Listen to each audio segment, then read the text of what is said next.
when the stakes are at the highest, when it matters most, give this guy a tiny bit of space. Bang, bang. See ya.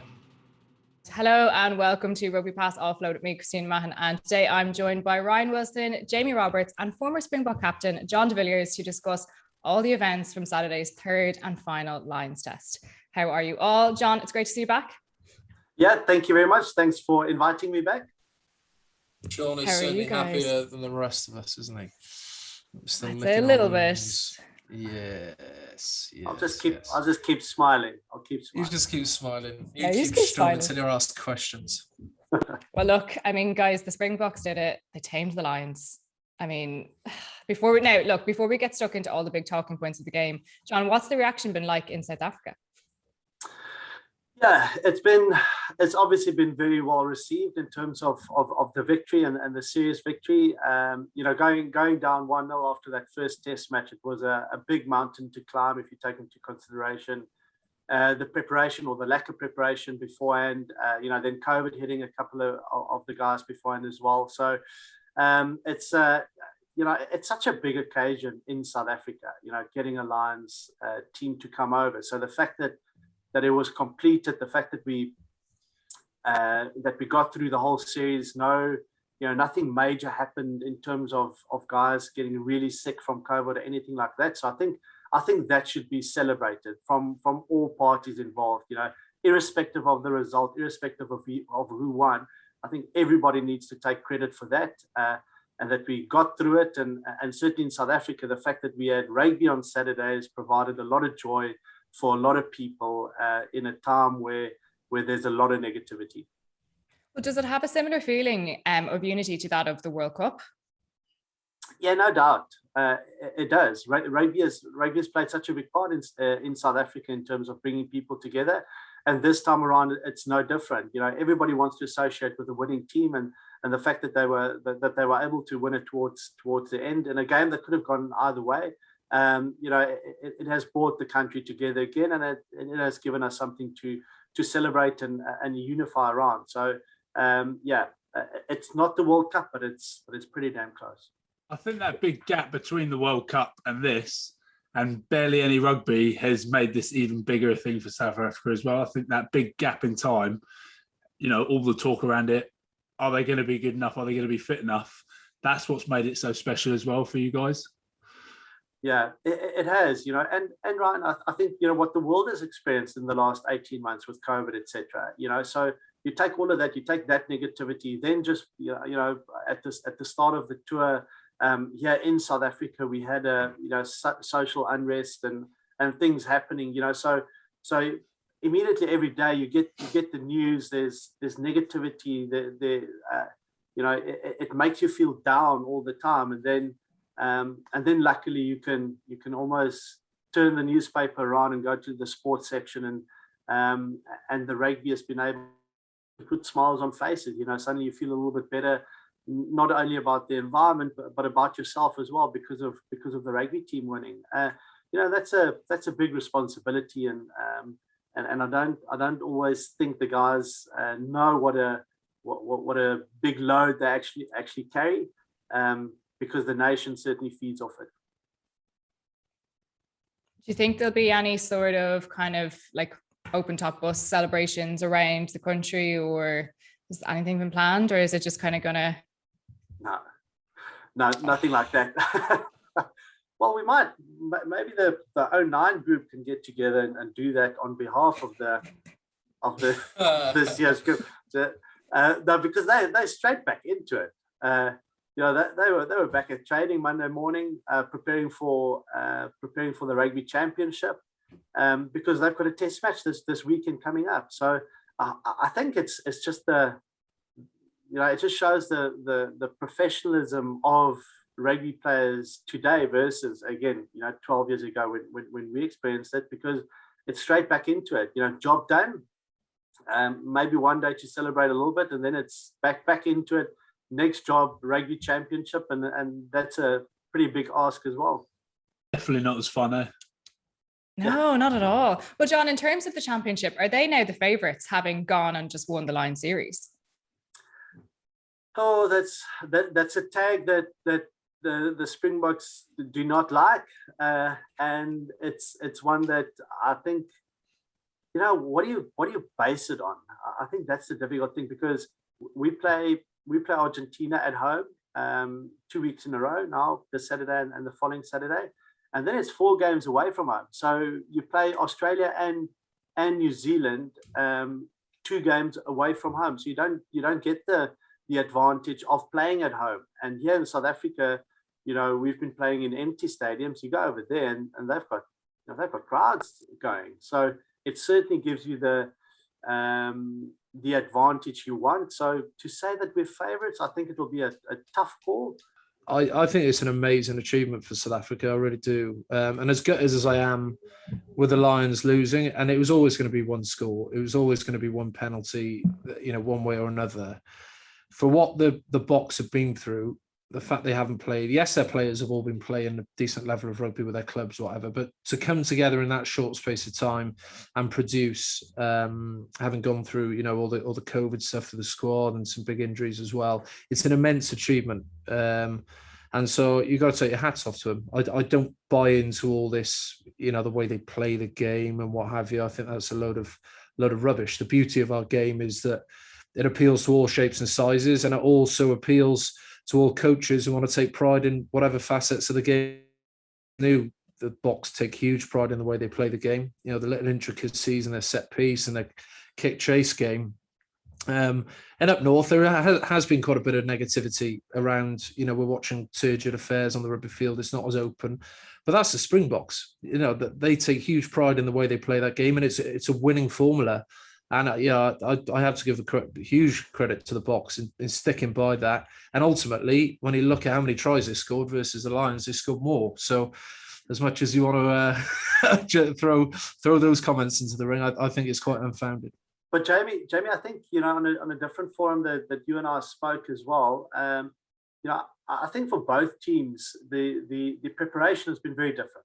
I think we need to acknowledge that. And then when your preparation is not the way that you want it to be, you can't play the perfect game that you might aspire to play. So you then play a kind of game plan that can give you success. And if that is what you are chasing, you're chasing a series to be able to win a series. So how do you do it? What kind of game do you play where your chance of winning is better, taking into account the amount of time that you have to prepare? And I think it was never going to be an expansive series then because of all of that. And like I said, the previous conversation you and I had, I think the excuses will always be there. It didn't matter which way the series went. There would always be a bit of banter and I suppose some excuses of why we couldn't win. Depending on which side you sit on.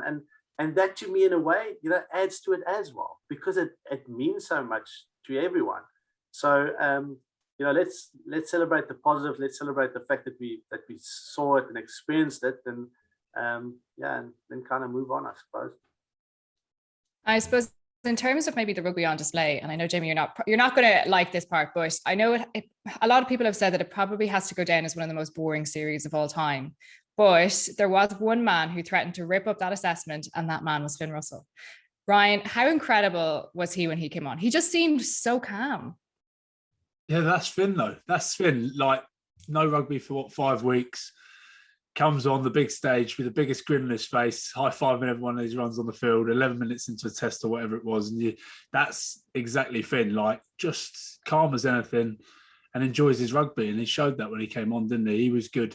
He was really good. I know he had a couple of dodgy ones, and it was a bit of a weird one, the Warren Gatlin interview afterwards, where they asked how well Finn played, and he started just pulling out all the things he did wrong, which was a strange one. Other than that dodgy left-footed kick up the middle of the pitch, he was pretty good for a guy that hadn't played rugby for so long in such a big occasion. But that's Finn Russell for you, and I just wish we got to see a little bit more of him during the series.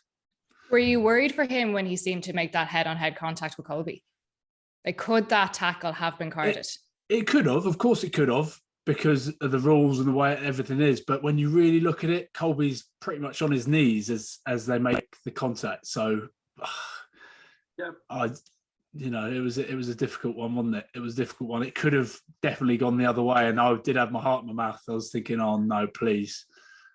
Now, if I can add to that, so like, look, the first thing is it's player safety, right? So that's why we've got all of these sanctions in place, and if they kind of start on, okay, it's head on head, so you start red card. That's the entry level. And then they kind of work it down on mitigating circumstances, and then you bring it down to a yellow. So I think it possibly could have been a yellow at worst, in my opinion. But I'm so happy that it was only a penalty because of the way the tackle happened. And I think, if you kind of put a green jersey on it, I thought it would have been harsh if it was a yellow card. So I think it's getting that balance right in player safety. First of all, we need to look after our players, and we don't want those head-on-head collisions. But then again, a bit of common sense and a bit of taking the tackle and all the variables of a rugby tackle into account. And I was a little bit concerned as well that maybe it would be a card, and that would really have affected the result. So from my point of view, I'm happy with the way it turned out. I think that was straight after his dodgy left-footed kick up the middle of the field. He went running off, chasing after. Yeah, he did. He tried to rescue it, didn't he? He kicked it straight to Cheslin Colby, and thinking, right, they're in trouble. I love the freedom he plays with. He's classic kind of anti-structure player. I'm sure he can play to structure, great, but he plays what he sees. And very rarely do we have outside halves in certainly at test level doing that. Everything's quite a rigid game plan. And this guy comes on, first action with the ball, the defences come high, puts in a little kick pass that we haven't seen all the Lions series, certainly the test series. Have the confidence to do that and back his skill set was pretty special, especially, when the stakes are that high. Amy, did he? Well, didn't he? He did. Yeah. Do you think it helped the fact that he came off the bench and didn't start? Because sometimes when you're the starting 10, you almost, all the pressure, the game plan and kind of the structure get forced into you. Whereas when you come off the bench, you do play with in my mind at least, with a little bit more freedom. I think it actually jumped in his favour. You've relegated Finn Russell to the Scottish bench now for the next decade. Yeah, you got Adam Hastings for that.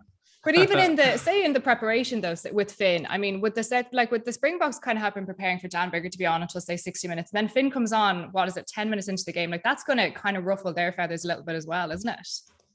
Like if they're expecting him on for the last 20. They wouldn't have prepared for the game that he was going to play. They would have, that first half, definitely, they would have been expecting them to play the way they finished the second test. These high balls and putting a lot of pressure on them kick-wise. And then suddenly Finn comes on, and boys are putting the ball at the back. He's those little crossfield kicks he's doing. So it definitely changed it up very early on, which I think they had to adapt to, didn't they? The amount of momentum he helped create against the ball, he caused the Boks huge problems. Like multi-phase attack, the Lions have hardly made any meters against the Boks in those first two tests. Like I'd hate to know how many carrier meters they made. We just couldn't get our big runners into the game. Finn Russell comes on. I think within one passage of play, they make more meters moving forward because he attacks the line is a huge running threat. I don't know about you, Jean, but I was watching it thinking, geez, South Africa are on the ropes here. This could be 3-4 tries, No, 100%. And also, from a preparation point of view, defensively, you prepare because you think that you're going to face a certain kind of structure. Now a guy comes on and he's literally playing what he's seeing in front of him.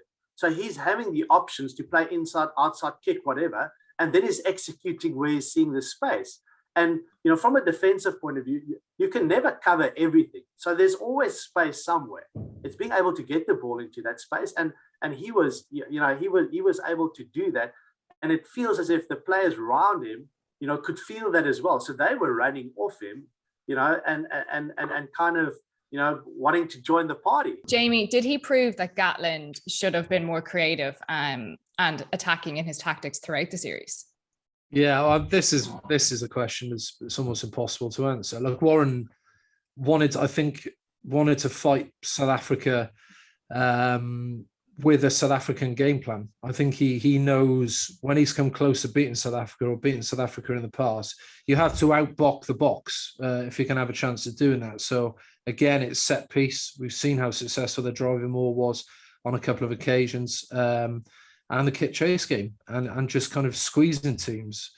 So, I think in hindsight, when we do look back, and maybe when Warren does look back, that we've missed opportunities. There's no doubt about that. You watch that last test, and how on earth that was 10-6 at half time. That's a miracle result for the Boks, because it should have been 25-6. The Lions created opportunities. As much as we talk here about game plans and not attacking and what have you, those missed. I think there were 2 tries the Lions should have walked in. Obviously, those are 2-on-1 with Liam and Josh. Tom Curry, that's probably quite a poor error in that maul, isn't it? That maul is going over. And they're both potentially 14-point swing. And that's the thing. When that halftime whistle blew 10-6, it was just writing was on the wall for me, because I just don't think the Lions took advantage of their dominance in that first half.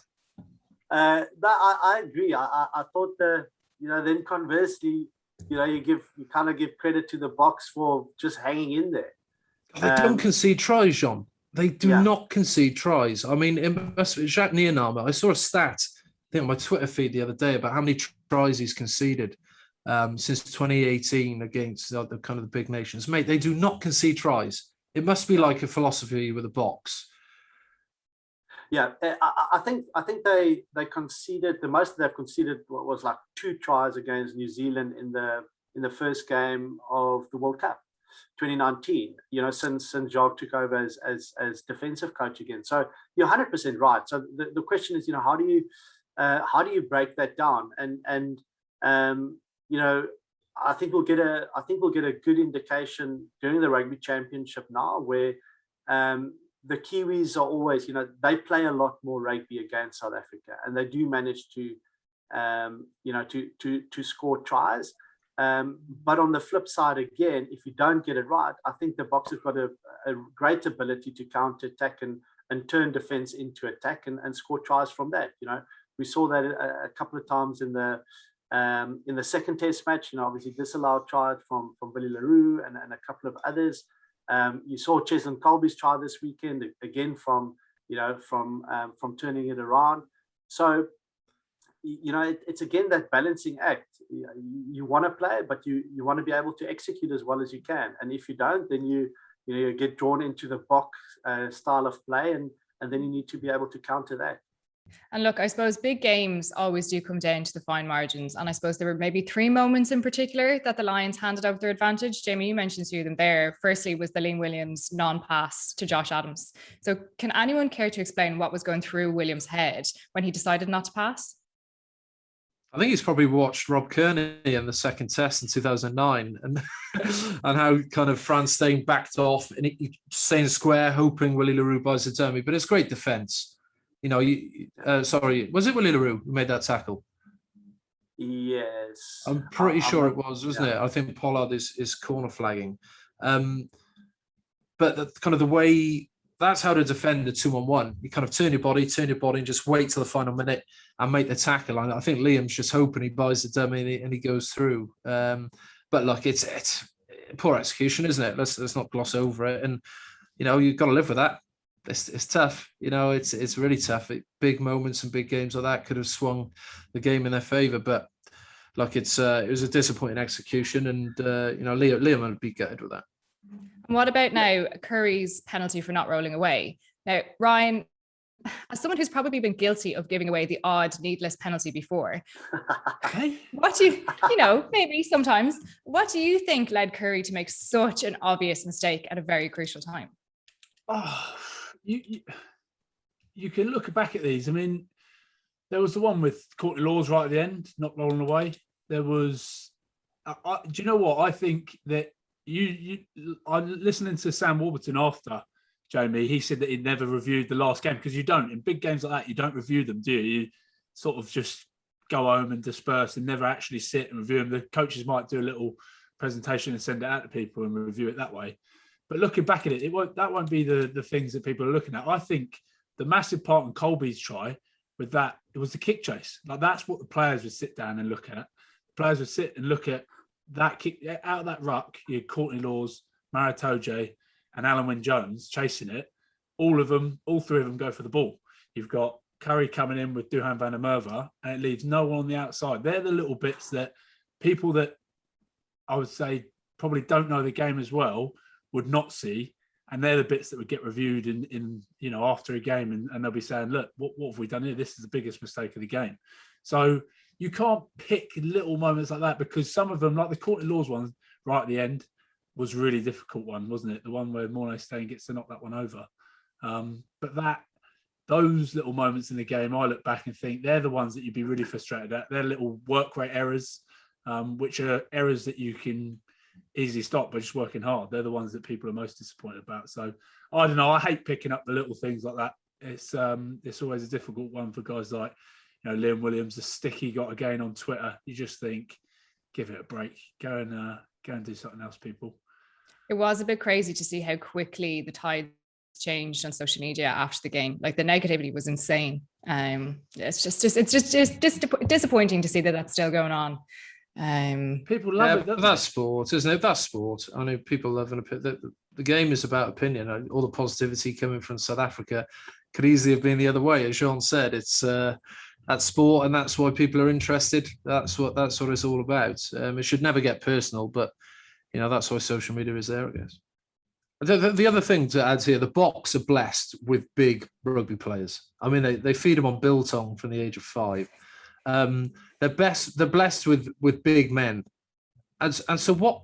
Obviously, your game is then going to centre around the set piece, the maul, the scrum. Coming hard off the line, absolutely melting people on the advantage line, and carrying the ball. I mean, that's just smart, isn't it?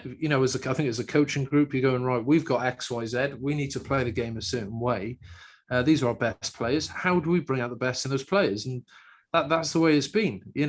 Certainly Warren Gatland, when we went through a period where we had a lot of kind of big backs, with George North, Jonathan Davis, Alex Cuthbert, myself.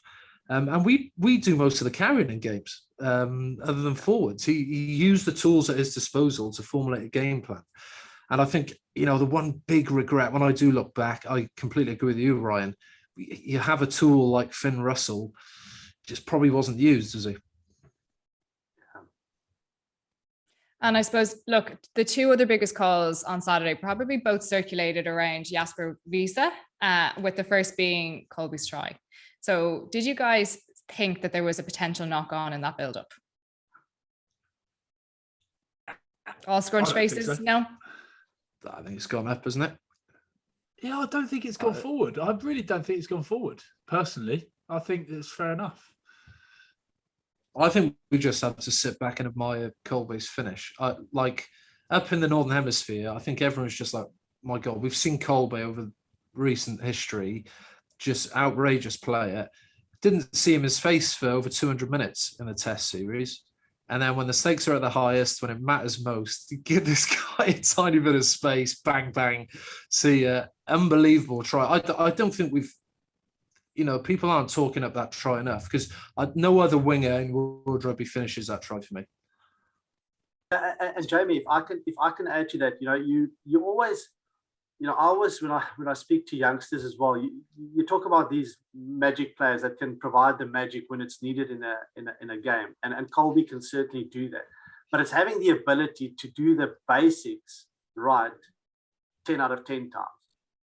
So when you have a 2-on-1, like a Liam Williams and Josh Adams, you need to be able to score the try 10 out of 10 times, and they did it. And then when you get the opportunity to create the magic, then your magic player will perform like that. Because with Cheslin, it is, he does the basics right, he gets that right, but then he's able to deliver on the magic moments as well. And I think that really shows the quality of the player and what he brings to the Springbok side. Yes, you want to see him with ball in hand more, but he's realized that, he's got a part to play within the system of the squad, and tackle most of the time and chase balls the other half of the game. But then that 1% when he gets the ball, it's his time to shine and create the magic. And this time around, it worked for him again. Would you have finished that try, Jean?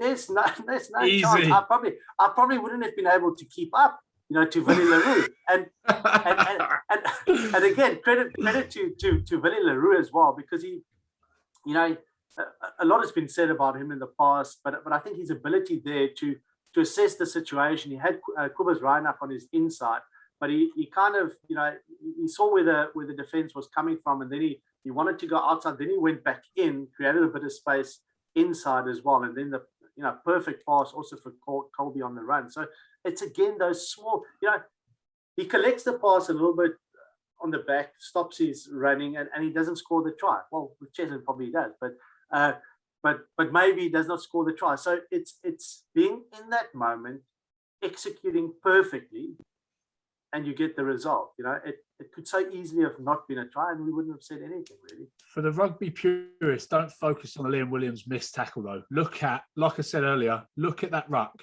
Look at Courtney Laws, Maritoja, the back of that ruck doing the old caterpillar.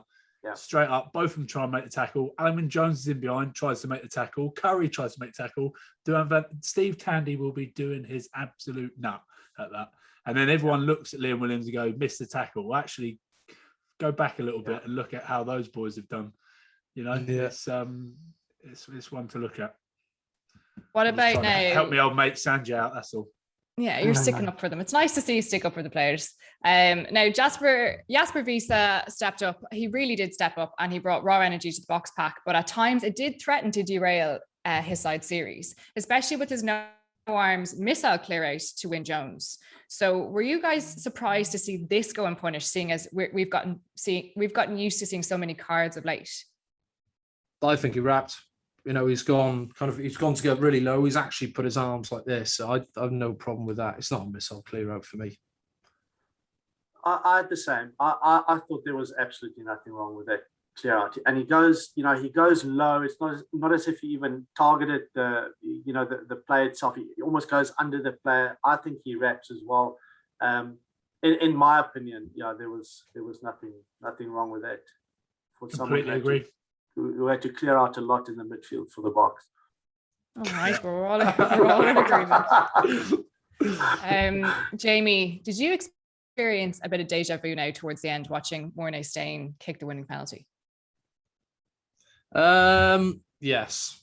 I mean, I have to kind of give a nod to the box coaching staff for bringing him back in, and how this series has played out. They've obviously worked out that with the way they're playing, the way the Lions are likely to play, this series is going to come down to penalty kicks. And do you know what? Like, Pollard hasn't kicked well this series. He's left quite a lot of points on the park. A lot of kicks that you'd usually expect him to get.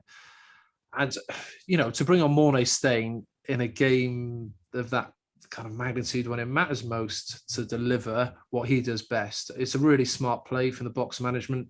They left Elton Yantes out of that third test bench, and they've put Mornay Stain on, knowing full well that it's going to come down to that. And lo and behold, he delivers. Echoes of 2009, no doubt, but you could just see it unfolding in the last 10. You could see the lads, they had penalty shots, they went to the corner a couple of times, got no success, and it was you're just waiting for a penalty or two, and unfortunately they went the box way. Raynal took his time to blow that whistle. Raynal took his time to blow that whistle after they took the quick tap, eh? Surely you thought you were done there, John. Like that, I couldn't believe that. When he tapped, and I was thinking, well, it's playing on, and then he hesitated and blows the whistle, brings it back. Oh, I couldn't believe it.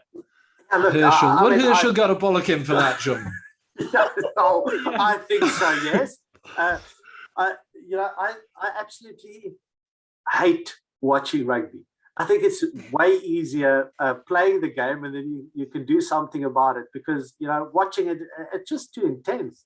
So a mistake like that could have cost you the game. That would have been really harsh. And then Herschel, you mentioned Jamie.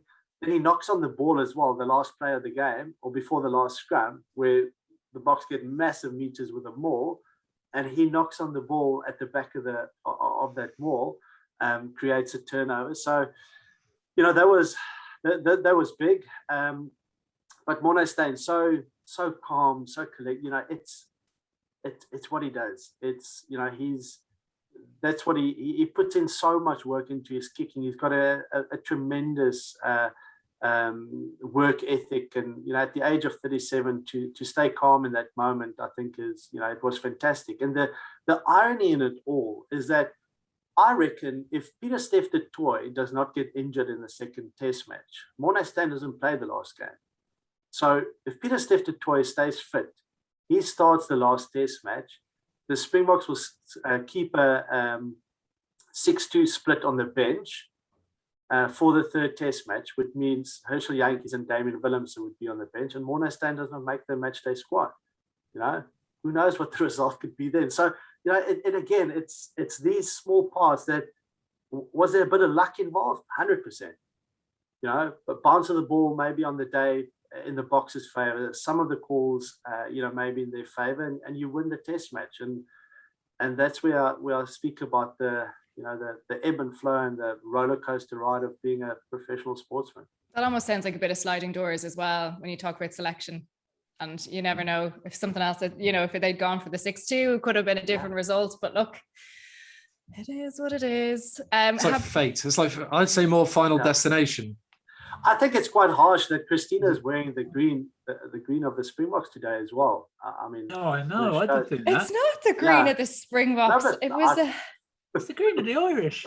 I just thought I'd wear green today. I don't know. I actually matched the office. But guys, have you been speaking to anyone in either of the camps since the game? I was obviously there. At the stadium post game, and let me put it this way: you could see that the Lions players were absolutely distraught.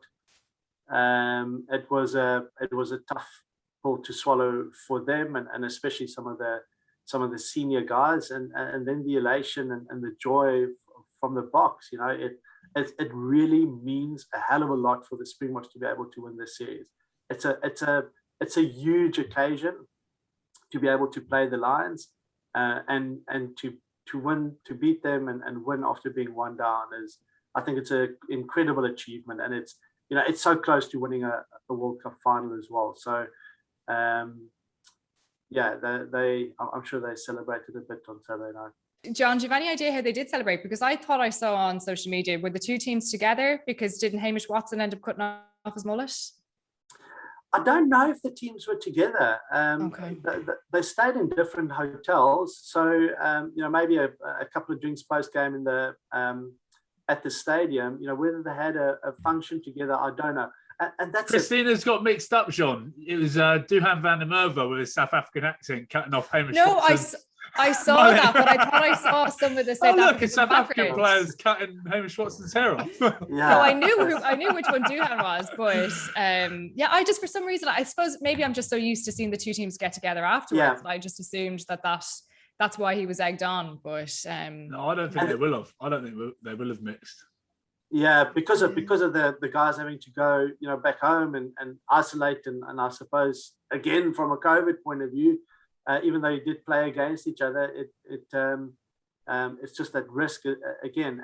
And I suppose if there's anything to take away from this series, it's the fact that the guys weren't able to socialize more, because that for me is the beauty about rugby, is the fact that you can play it hard on the field, but then after the series, after the game, you can come together, have a beer together, talk about it, and actually become friends. I think the fact that I can sit, on this platform and, having played against Jamie so many times before in the midfield and, but now kind of be mates off the field, that's the special thing. And that's what makes rugby special. So that's the one thing that was certainly lacking in this series, which is an absolute pity.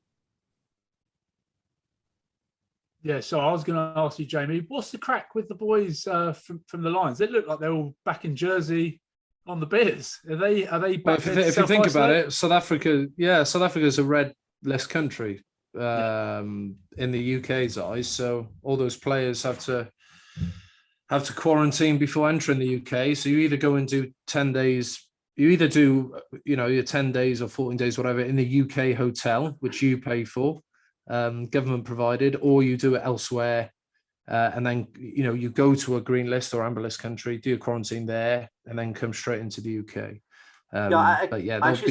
at least 10 days before you go from South Africa to UK. I actually spoke to quite a few of them about it. So some of them went back to UK, as you say, the 10-day quarantine in the hotel, or a lot of them has gone to Jersey, where their families can actually join them there. So they still have to quarantine, but their families can join there. And then some of the others, obviously the Irish players and some of the other players have gone to Ireland, because there's only 5-day home quarantine, which makes it probably test to release then, yeah. Well, yeah, I mean, now, if it would have gone the other way, we'd see half the squad in Vegas, I'm sure, but I don't think anyone's gone to Vegas. Well, now I do have a question, but probably not to go in the podcast then. How come Finn is back in Paris? Because I got a video from him and one of his friends out last night. Because they have not put, I don't think South Africa's on the red list for them anymore.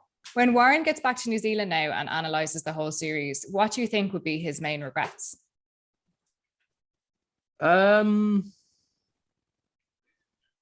Probably that they just didn't play the width more. I just, okay, we're all talking about Finn Russell and the energy and attacking kind of energy, where he played the game, and we created problems for South Africa. But I just think against the box, more than any other team in world rugby, it's risk and reward playing to width. If you get it right, you can cause them huge problems. The way they defend, they come hard off the line. You get it wrong, you're in trouble. They can turn the ball over and you lose significant yardage, and that can swing games in their favour. But just probably to take more risk. I think that would be the biggest, when he does get back to New Zealand, probably a little bit too conservative against a side which prides themselves on being conservative and kind of very relatively low risk. I think to beat a side like South Africa, and traditionally down the years, you look at the teams that have beaten the box, they've gone and played and taken risk. And so, yeah, it's probably just a little bit too cautious. I would have liked to have seen them play a bit more to width. I suppose it's easy to say, maybe one of his regrets might be not to have started Finn Russell from the first Test match. Or let's say if he was fit, he had the Achilles injury, I think it was.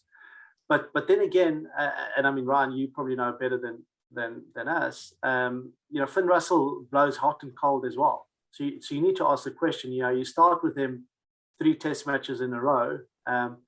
He's probably going to fire at full cylinder for one test, but then will he be able to do that for 3 Test matches in a row and provide also the stability that you need to be able to win a series? So retrospect is so easy, but I think for Gatland, he's content in what he did in the selections that he made. And I actually did the post-match interview with him on Saturday, and he was like, he don't think they got it wrong anywhere. It was just on the day, bit of luck, and it didn't go their way. I think if they had Finn as an option, they would have done better, because they would have been able to change it up a lot. I mean, they had Marcus Smith, they brought in a like-for-like replacement, but I don't think they really trusted him to go on and do what he does. I think he's too young, probably didn't have enough experience, which is a bit of a shame, because they brought him out there and I don't think they ever had the intention of playing him.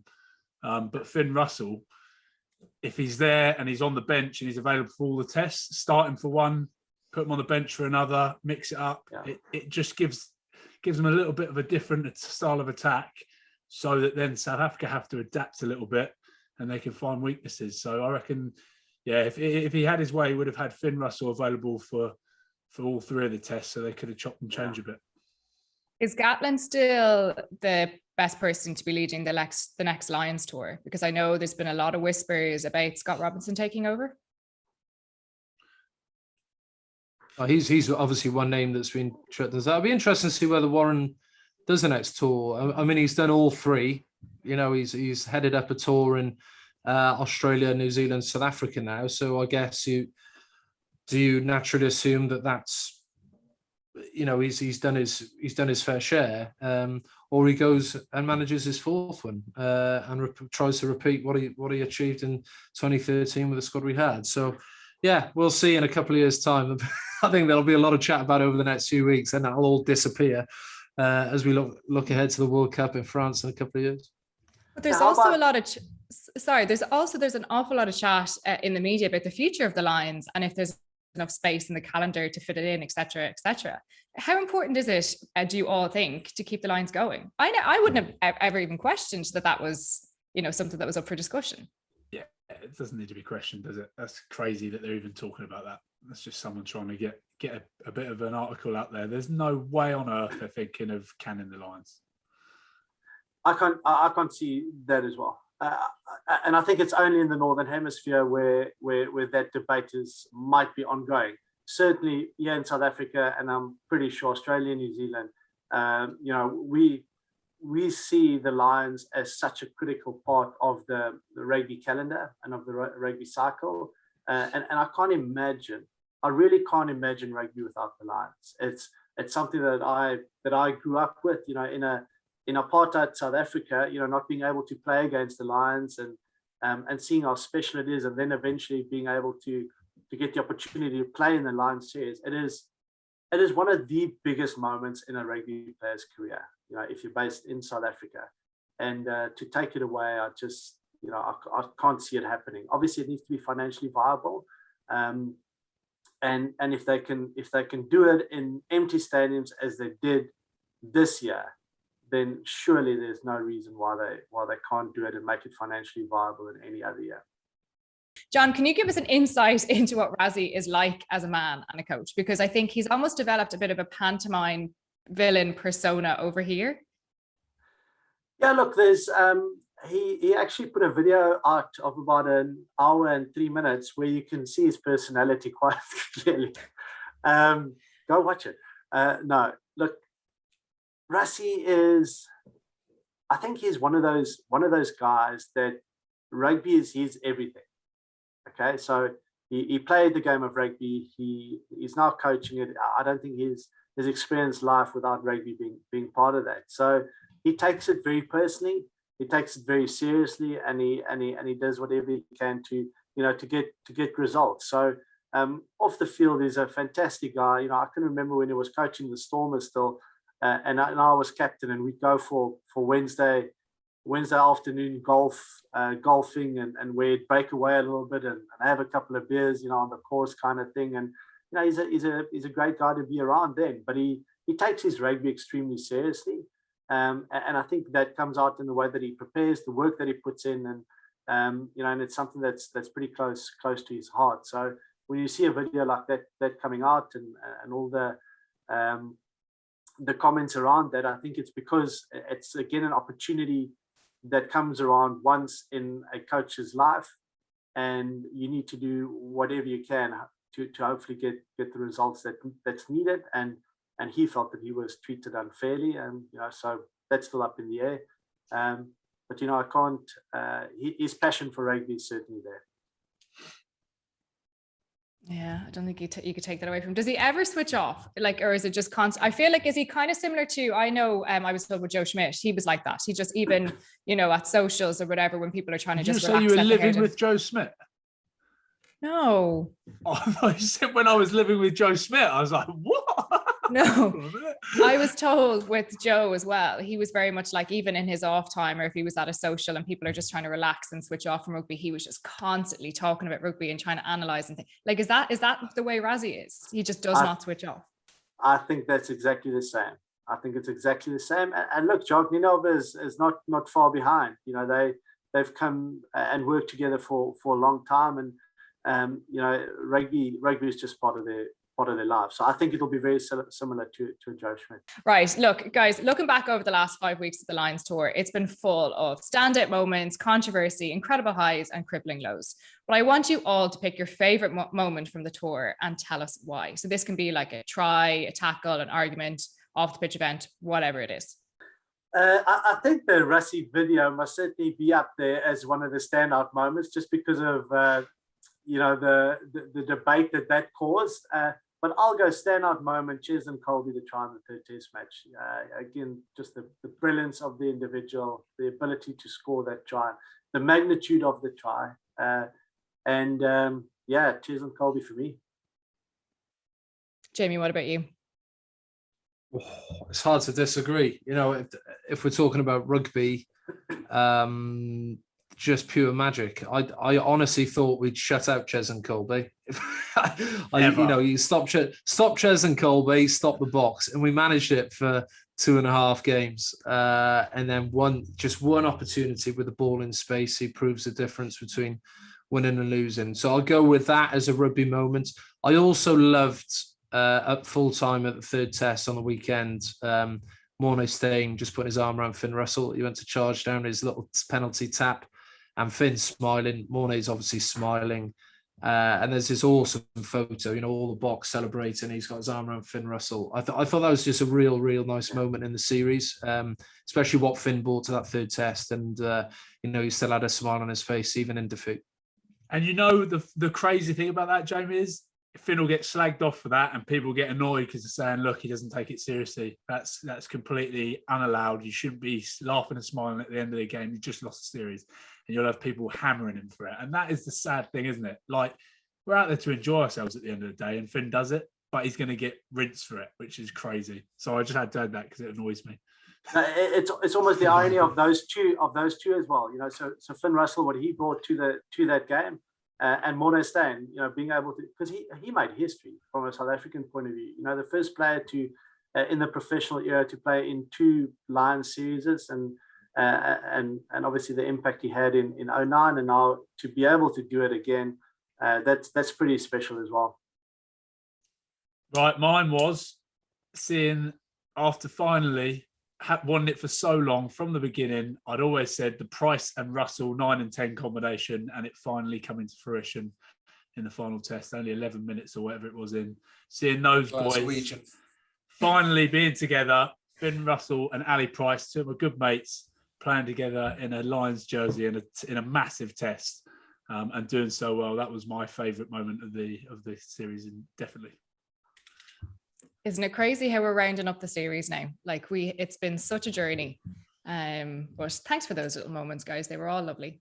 And now it is time for our offload award ceremony to finish off the series. So obviously we have been, I know, it's so exciting. We have been lucky enough to witness these 2 great sides battle it out over the last 3 weeks. And now we need to choose our individual winners. So guys, I want 1 line and 1 Springbok for each award. So the first award is for the player you'd least like to face. John, I'll give it to you. Jamie. It's the current players. In the current squad. Me 10 years ago. It's a difficult one. I'd probably, being again a midfielder, I think there's no one that I suppose I'd fear or anything like that. I think Bundy Aki, just seeing his legs, he's probably like almost 10 centimeters shorter than me, and his legs are twice my size. So being able to stop that in the midfield would be quite difficult. And also, might I add, what Manu Tuilagi might have done if he was part of this tour. So I'd go Bundy Aki, obviously in the midfield. And then what about in the Springboks pack? You want me to? We picked the Springboks. We picked the Springboks. Yeah, that's a good shout. Okay, we're British, right. so we pick the Springboks we'd least like to face, and Colby all day long. I mean, as a tall, slow, ineffective tackler, like you put me against footwork, I am in trouble. And that guy's just another level again. So, bringing Colby into the midfield to try and dance around us would be my biggest fear. I'm on that boat. Cheslin Colby for me, most feared player, not because he's a scary man, because it would be embarrassing. Him stepping you in a phone box. You just saw Duhan van der Merwe try and do it. You had to use the feet and slide tackle him instead. Yeah, Cheslin Colby all day. Now, guys, what about the most improved player?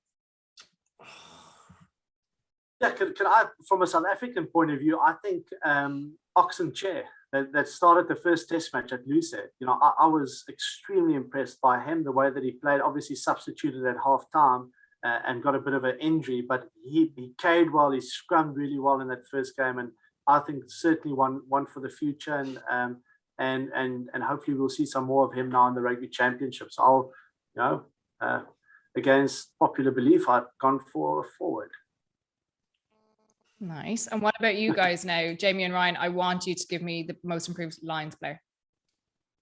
For me, I wouldn't say he's most improved because I know what he's like, but I think he was probably an outside chance coming into it, especially when they made Conor Murray the tour captain. But Ali Price, again, I don't really think anyone thought he'd start any of the tests. I think they thought he might make it onto the bench and potentially not even play. And I think the way he played himself into the team during those warm-up games, he was definitely one of the players for me that grew into the tour, definitely.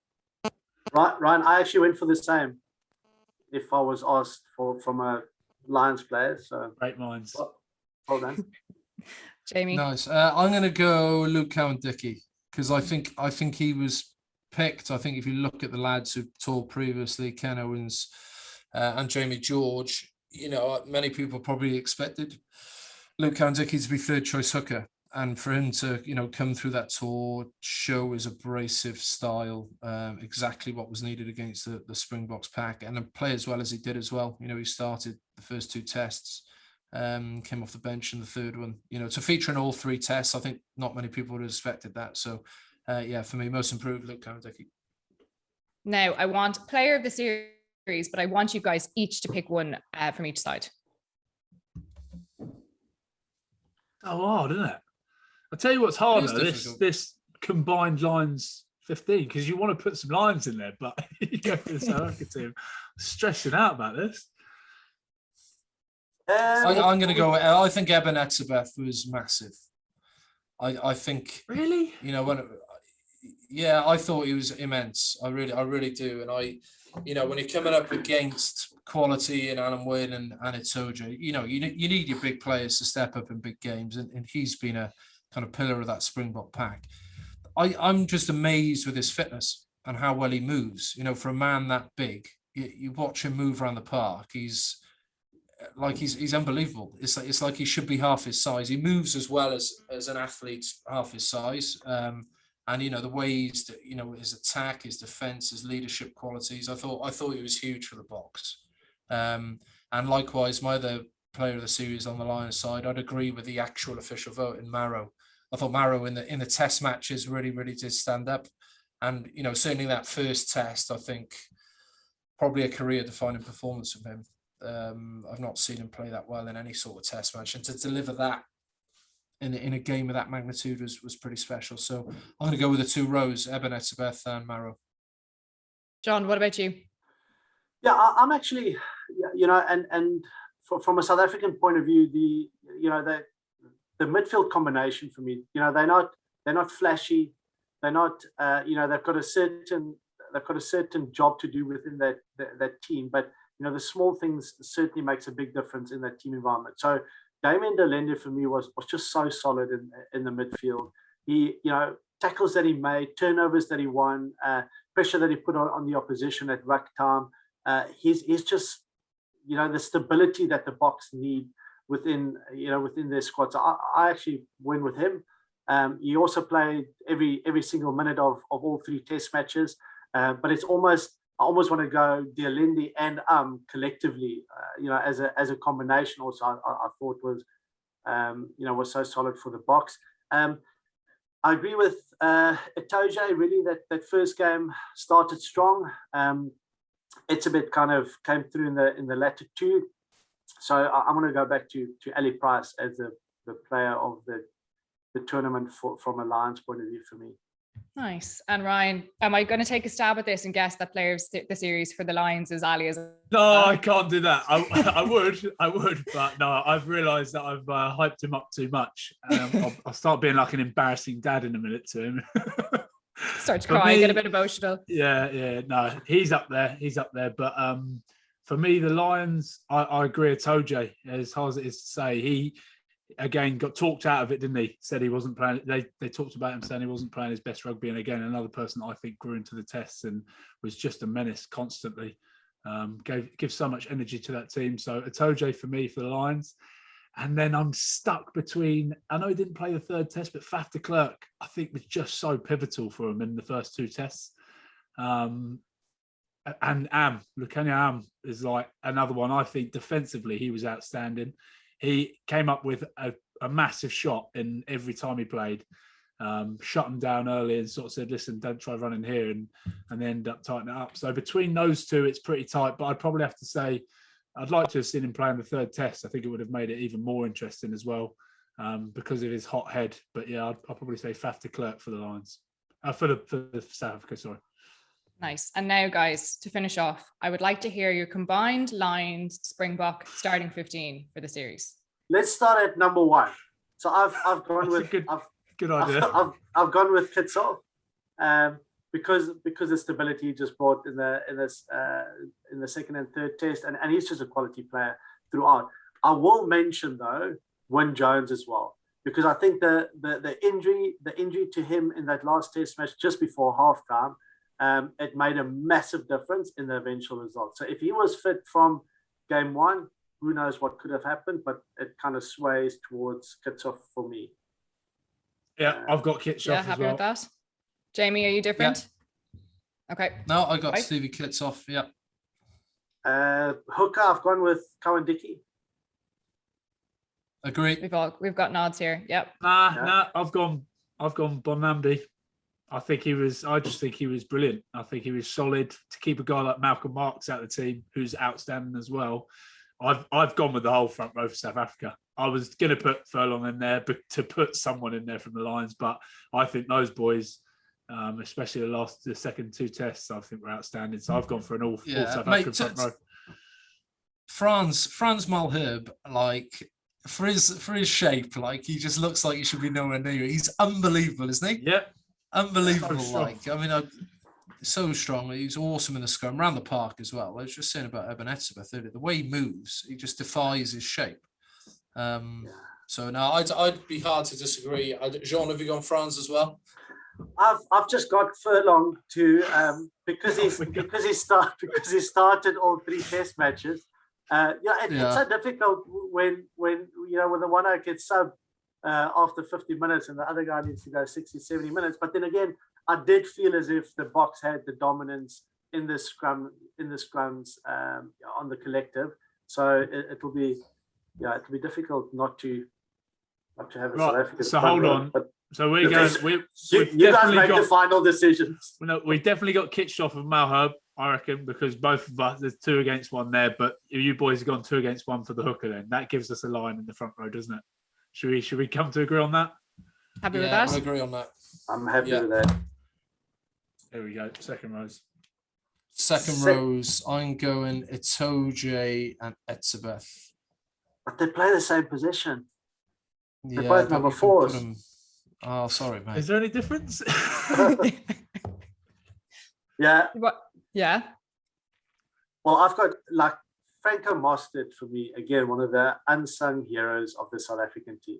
The work rate of that guy, and he just never stops. And I've put him in Etzebeth because I went with a mention of Itoje again. Itoje at the best game, man of the match, first game. I think then Etzebeth, I played him. Man, if you put the 2 of them against each other for the second and third test, so that's what swayed. But Etzebeth for me as the number 4 lock, and then I went Franklin Mostert number 5. Oh no, I've gone Itoje and Alan Wyn Jones. Itoje for obvious reasons, but Alan Wyn Jones, to come through what he went through with the shoulder.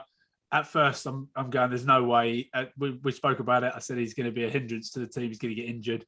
Comes through that, plays all the tests. And I'm not joking, for an old bloke, he carried the ball. Like, I didn't think he carried the ball much before this test. And then watching him in the first opening 20 minutes, he was carrying the ball non-stop. So there's a little mention to Alan Wyn Jones there. So we're completely stuck now because we've got all 4 second rows. What do we do? Christina, you're going to have to make the final call. Oh no, don't make me make the final call. What do we want to do? Look, one from each. I think if you go and split the 2, then Itoje and Etzebeth probably would be the 2 best. I'm happy with that. Yep, Jamie, you happy with that? Yeah. Okay. Back row.